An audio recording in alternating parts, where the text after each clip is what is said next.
Welcome to the Own It Powercast, the place to be when you get serious about making big changes and accelerating growth in your life and in your relationships.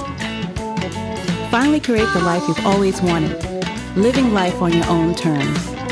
Learn how to take your fear and turn it into powerful choices that will create sustained change. Now your host, Mary Baker. Hey everyone, welcome back to the Own It Powercast, the place to come to get what you need to move yourself forward. Hey, it's Mary Baker and welcome to episode 309, The Paradigm Shift, Why Boundary Work Feels So Uncomfortable at First. Well, welcome to a brand new month, which is going to be all about boundaries, one of my favorite topics, and one that comes up so often in my work with clients that I thought it might be good to revisit and take some different angles on it this month. So learning boundaries, as you know, isn't just about saying no. It's about unlearning the patterns that taught you to disconnect from yourself in the first place. We know that boundaries are learned or not learned in families. They're practiced in communication and built, I think, layer by layer as we begin to tolerate truth, discomfort, and reality itself. But here's the thing about boundary work. It's not about learning to control other people. In fact, it's the opposite. It's about finally learning to take responsibility for yourself. And that's why it feels so uncomfortable at first. Because I think it flips everything you were taught about love and loyalty and self-worth upside down. So this month we're going to get into boundaries and starting with what they actually are and what they're not. Because I think they are so misunderstood. And we're going to talk about how if you're new to boundary work, you can often feel guilty, anxious, or mean for setting them. And so today's goal is to reframe boundaries as, I think, self-honoring and reality-based, and not selfish or punitive. So one of the first things I tell clients when we start talking about boundaries is this. Boundaries aren't punishments. They're not ultimatums and they're not walls. They're not a weapon you use to make someone behave. Although when you first start doing boundary work, you sure may want to. They're not the silent treatment in disguise either. And they're not about cutting people off just to prove a point. If we have to cut people off, it usually means there are very good reasons. There's a high level of toxicity, and it is the last resort. But they're not used to manipulate. Boundaries actually, I think, are clarity and honesty in action. So they're the way that we teach other people and remind ourselves how to love us in a way that's healthy and sustainable. I think they show us what safety and respect actually look like in real time, which is why I often tell you that they're so life-changing. So when we set one, we're not saying, I'm done with you. We're just saying, I'm done abandoning myself to keep this connection. I think healthy boundaries are also about alignment. And that means making sure that your words and your needs and your actions are all on the same page. So it's the truth about you. And that's why they're less about controlling others and more about staying grounded in that truth. And that's why I often say boundaries aren't really about saying no to people. They're more about saying yes. Yes to good things like your integrity, your emotional safety, and your inner peace. So let's look at what that sounds like in real life. Because I think one of the biggest problems is, well, Mary, how do I set them? What does it look like? So instead of, I'm going to ignore you to teach you a lesson. That's a power play. Instead, try, I'm going to take some space because this interaction doesn't feel healthy for me. So the first one is really reactive and controlling. And it's about trying to make the other person feel something. And you probably will start there and do that for a while when you begin boundary work. But we want to migrate you to the second one, which is more about being self-owned and centered. It's about protecting your peace while still staying honest. Another one is instead of you need to stop doing that, try if that continues, I'm going to need to step away. So if you notice, the first puts the focus and the responsibility on them to change. You're still controlling if you're doing that. Whereas the second way takes ownership for what you will do if they don't. And that is why we talk a lot about healthy detachment on the show. And that's what healthy detachment looks like. When you stop managing, you stop rescuing or demanding, and you start choosing what aligns with your well-being. I had a client last week talk about how exhausting this is at first because he was trying to catch himself before he rescued or he managed or he demanded or focused on the other. That's why it's a paradigm shift, guys. It takes a while to turn that big ship around. There are layers of work here, and that's why I want to take all month and sort through all this. Now, at first, this new way of talking and acting can feel really foreign to you and probably even cold and uncaring. But as you work through boundaries, you start to realize that actually it's warmer because it's rooted in the truth. And there's no hidden passive-aggressive agenda going on. You're no longer playing games. You're not over-explaining or pretending that you're okay when you're not. You're just showing up as the real you, and that's what real love and I think real peace require. So remember, boundaries aren't so much about keeping people out. They're about keeping yourself in, keeping yourself from blurring those boundaries. So let's take a moment right now, and I want you to think about the times where maybe you've confused boundaries with punishment. And remember, this has a lot to do with how you grew up. So if you grew up in any kind of emotional chaos, you might think boundaries are rejection, but they're actually connection with the truth. And we've done episodes on why they would feel like rejection, like getting messages from dad saying, now look what you've done. You've upset mom. Go clean up your brother's mess. So boundaries would look like uncaring and rejection, wouldn't they? So it's this paradigm shift from what I call control to ownership. And it's a big mindset shift, and it takes a while. And even when you understand it intellectually, it's going to take some time to really let this sink in and to become part of your being, because there's a lot of resistance that comes up for this. And you're not crazy. I'd be worried about you if you weren't resistant. And again, like my client said last week, that's part of the making your brain hurt work is letting go of the old beliefs and trying to form new ones that you can believe in. So one of the biggest mindset shifts, I think, is from the old mindset of, hey, if you would just change, I could be okay. Now, we laugh when we say that out loud, but that can take a million different forms. If they would just respect you more, love you more, do the dishes, do their homework, be a better boss, be a better sister, then you could be okay. You could let go. You could be fine. You wouldn't have to be anxious or angry, disappointed.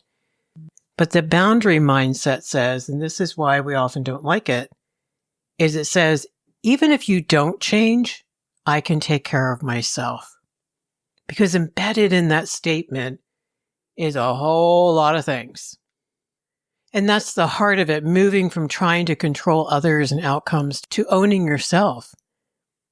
And here's the thing, when we're caught in those old patterns, control actually feels like safety, even though we're not calm and grounded. We're usually very anxious and irritable. But it's external and it's familiar. And I think it gives us this illusion that if we just say it the right way, fix it fast enough, explain it 18 more times, love them hard enough, we can finally relax. But here's the problem. You hear the blur of boundaries in what I just described. And control is exhausting. It's going to keep your nervous system on high alert because you have to always be scanning for what others are doing or not doing that might disrupt your peace. You are constantly braced. You're waiting for someone else's behavior to give you permission to feel calm. Ownership, on the other hand, feels so much harder at first. Because guess what? It requires facing reality. It asks you to grieve the truth that some people may never show up the way you need them to. It means accepting that you can't manage other people's choices, their emotions, their behavior, or their readiness to grow. And that's a really tough pill to swallow, especially if you were raised in an environment where love meant caretaking or fixing or keeping that peace at any cost. But ownership, I think, is where the healing happens. And it's where you finally start choosing from truth instead of fear. It's no more because of them, It's where you stop saying, I'm going to be okay when they, what? When they start doing this or stop doing that. And instead, you're going to start saying, I'll be okay when I. Because that's where your power lives, in those choices you can control. And here's where that resistance really kicks in. And that's okay. Because if you weren't afraid and resistant, you'd already be doing great boundary work. There's a lot of reality metabolized, and that can bring up so much fear. It can bring up so much loss. And you would have to know how to detach and grieve, and you would have to have safe places to do that. I don't ever see clients do this boundary work until they have a couple people, maybe including me, around them, so that they have some people to grab onto when they let go of control. Because remember, we don't do vacuums. So here's an example. Let's say you have a sibling who overspends, likes to borrow money, and never pays you back. But you tell yourself on some level that if I keep helping them, maybe they'll finally get it. Well, guys, that's the control mindset. That's you trying to rescue someone into responsibility so you can stop worrying. And that's why we don't rescue them, we rescue ourselves. But the truth is, every time you bail them out, guess what you're doing? You're just reinforcing the idea that you will absorb the fallout for them. You end up drained, resentful, and anxious. And not because they keep asking for money, but because you keep saying yes. Let that one sink in. The boundary mindset says, I really love them, but I'm no longer financing their choices. I'm only enabling bad behavior, and my peace matters too. Notice what happens there, where the focus shifts from trying to change them to detaching and taking care of you. You still care, you still may worry, but you're no longer trying to control the outcome. Instead, you're controlling your participation. And yeah, that shift is really going to hurt at first. Boy, it's a lot of grief work. You have to let go of that fantasy that if you just did more, said more, or cared harder, they'd finally change. But once you face that truth, I think eventually you'll also find something else, and that's peace. Because the moment you stop trying to manage other people's lessons, you finally have the energy to live your own life again. You can't keep your peace if you won't own your limits. And that is true for you and me and everyone on the planet. Now, boundary work feels really wrong at first because it disrupts all of your old conditioning. And more than likely, the people around you aren't going to like it either because the people around you probably don't have great boundaries either. If they did, they'd be hanging out with someone else. Trust me. Because when you stop rescuing, people are going to get upset. The people that you are no longer rescuing are going to be upset, and the people who only know enabling and blur boundaries as love are going to get upset with you as well. But that doesn't mean you're doing it wrong. It just means you're breaking the cycle of over-owning what isn't yours. It's going to feel wrong before it feels right. Just know that going in. I just think that it is so helpful to have things normalized when you're doing something brand new and scary.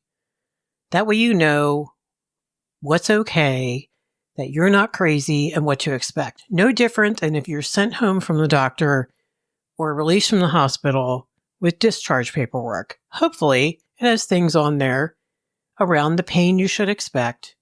Here's what you do to take care of it at home. Here's where you have to reach out because it's acute and it's an emergency. But what all of that does is it gives you really good information. And that's what a lot of this podcast is episodes about things that might be new to you, but I try to normalize things so you're not afraid of doing the work. So it's going to feel wrong because your nervous system has been wired for familiar, not healthy. So even if familiar has meant self-abandonment, over-functioning, people-pleasing, rescuing, or walking on eggshells, that's what I mean by self-abandonment, guess what? Your body interprets that as safe, as crazy as that sounds. So when you start doing something new, like saying no or not explaining yourself a million times, or maybe just detaching and letting someone be disappointed in you, your brain's going to sound that alarm. It's going to say, wait. This isn't what we do. This might not be safe. That is why the first time you hold a line, your whole body might panic. Your heart's going to race, your stomach tightens. You're going to do a bunch of second guessing or even apologizing afterwards. But know that that's not weakness. That's just your conditioning. And you're not overreacting. You're unlearning survival patterns. You're teaching your nervous system a new kind of safety, one that comes from self-trust instead of control or compliance. And that is a process that takes time and trial and error and having loving support around you and a good coach to say, no, you did it right. Here's why it was the right thing to do, why it was unhealthier to rescue her. Your brain needs that data and it needs other people to remind you of the truth. And there's a big emotional side of growth here because I think boundary work just stirs up everything.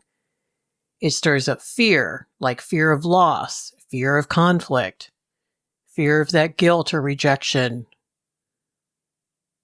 And you might fear losing connection with people who only knew the compliant version of you. That's a big one. Guys, that is why you need healthier people to grab onto while you're taking this risk of losing connection with people that you want to have better boundaries with. You're going to have the guilt come up around hurting people's feelings by simply being honest. You might feel anxious because you're not fixing what someone else is feeling anymore. Boy, that's a whole episode. You're not responsible for people's feelings.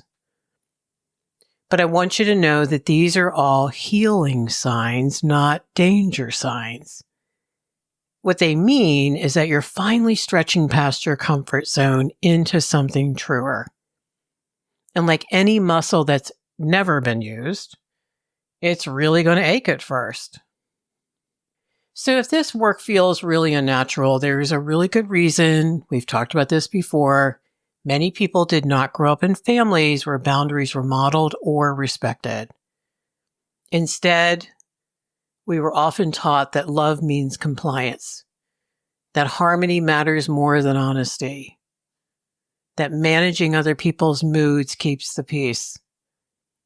And in those systems, boundaries can actually feel like betrayal. So when you stop all that overfunctioning, guess what? You disrupt the unspoken rules. Ones like, don't rock the boat, don't make anyone uncomfortable, and please don't have needs that inconvenience others. So of course it's going to feel wrong at first. You're rewriting the emotional rule book. And that's a big deal. you are shifting from a survival pattern that said, I'll just shrink to stay safe, to one that says, you know what? I can stay safe while being myself and honoring my boundaries. And that's what I think boundaries really are. I think they're that bridge between safety and authenticity.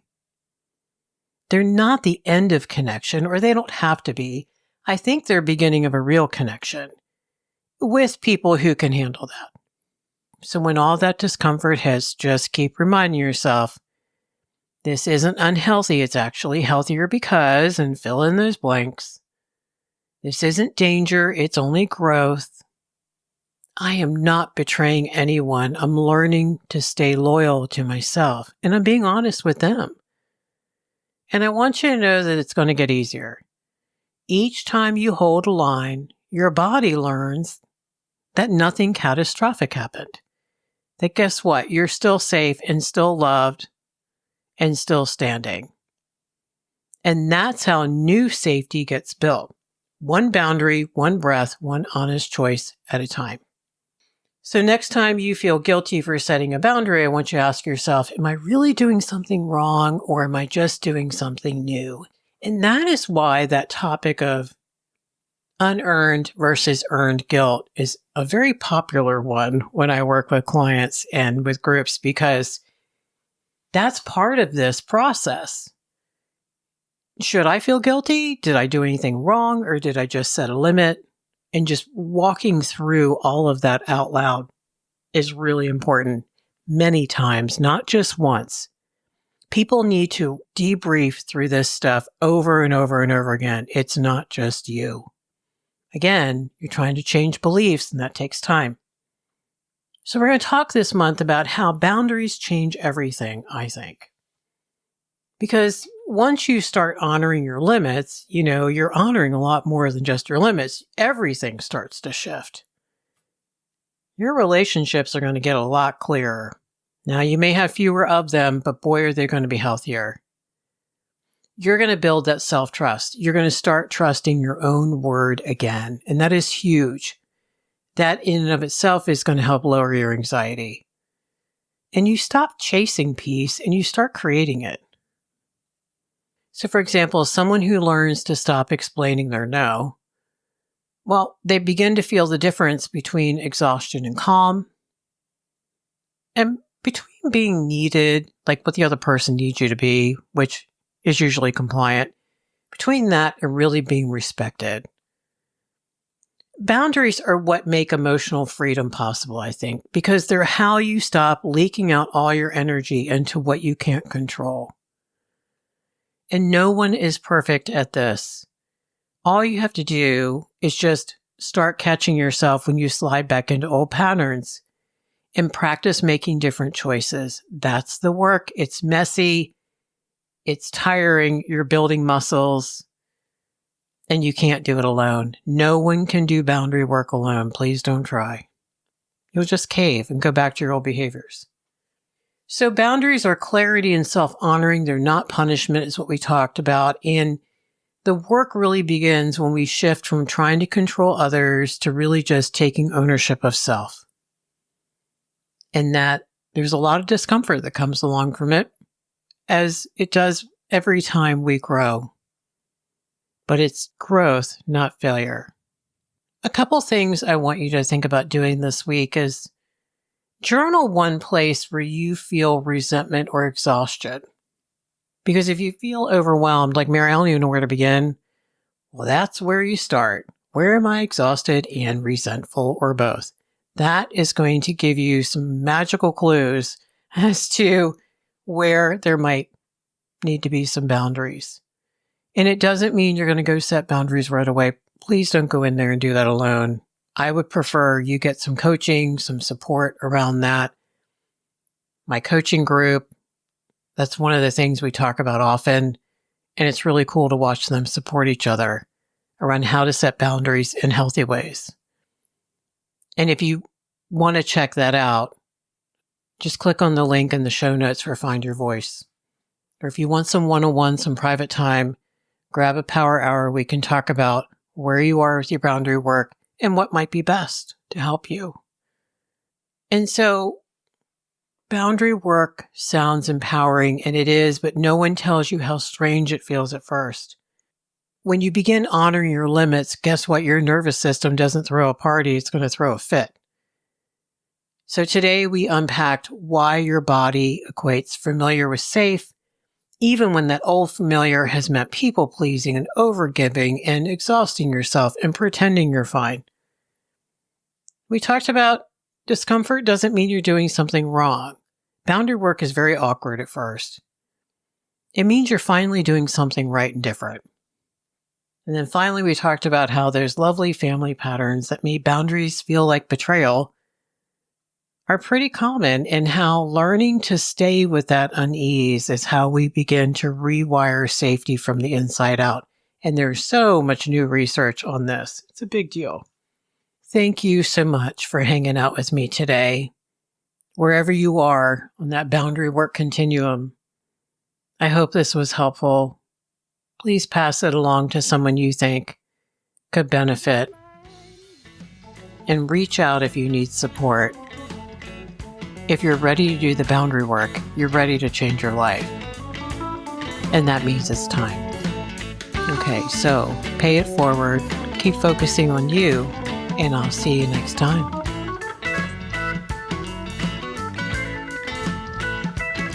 We hope you took away some useful insights and tools you can begin using right away. If you did, please leave a positive review and share on your social media. Because could you imagine if everyone in your life really got it together? Remember, own it now, so you can really own it later.